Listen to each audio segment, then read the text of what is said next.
Did you know there was a day in Formula One when a driver's heart actually stopped on track and he still came back to become world champion? His name, Mika Häkkinen. I was a young guy, full of confidence. He was happy, of course. Well done, but Mika, how did you do it?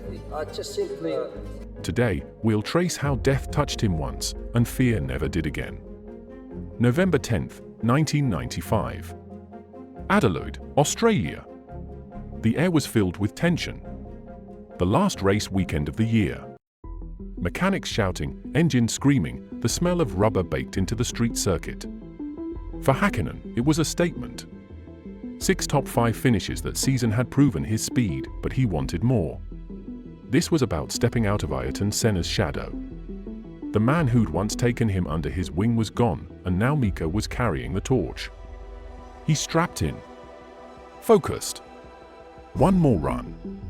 The McLaren MP for 10B blasted out of the pit lane. Through the gears 2nd, 3rd, 4th the revs climbed. Every corner, every millisecond, he was on the edge. Then a disaster.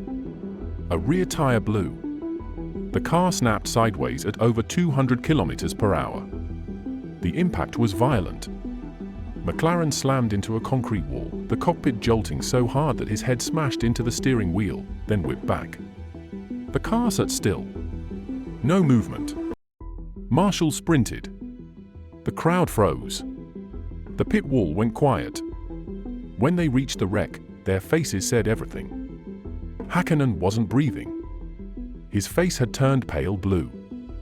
Blood filled his lungs. His heart had stopped. Just 18 months after Senna's death, Formula One was reliving its worst nightmare.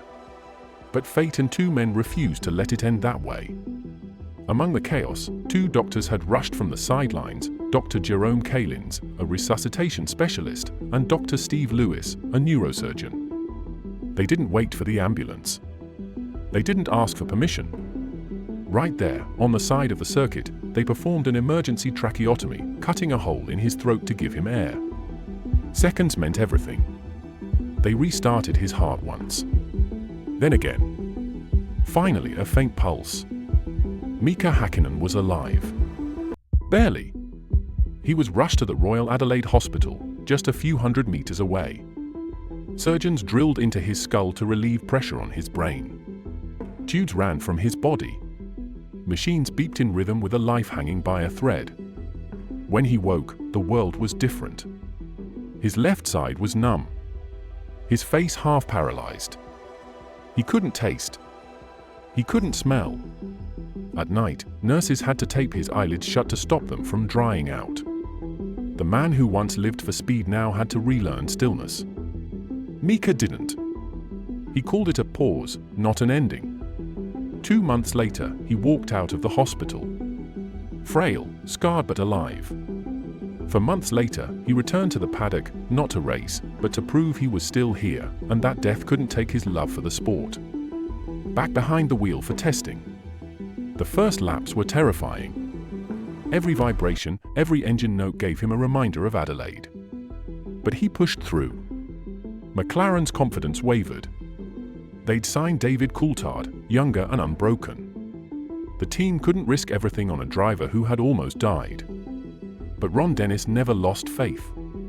He told Mika to take his time. And little by little, he did. The fear faded. The rhythm returned.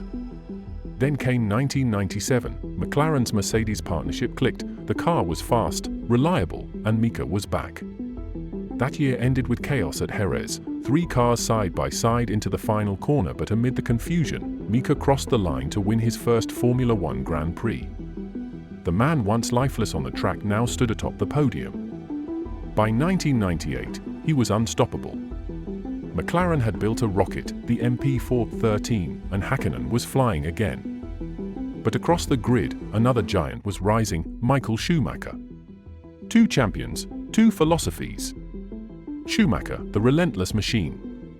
Mika, the silent warrior. Their rivalry defined an era. Race after race, they traded blows. Monaco. Silverstone. Spa, chaos in the rain, half the grid gone before turn 1.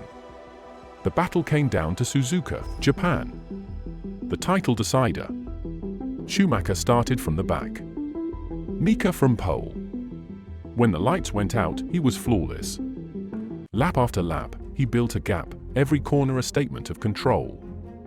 And when the flag waved, Mika Häkkinen became world champion.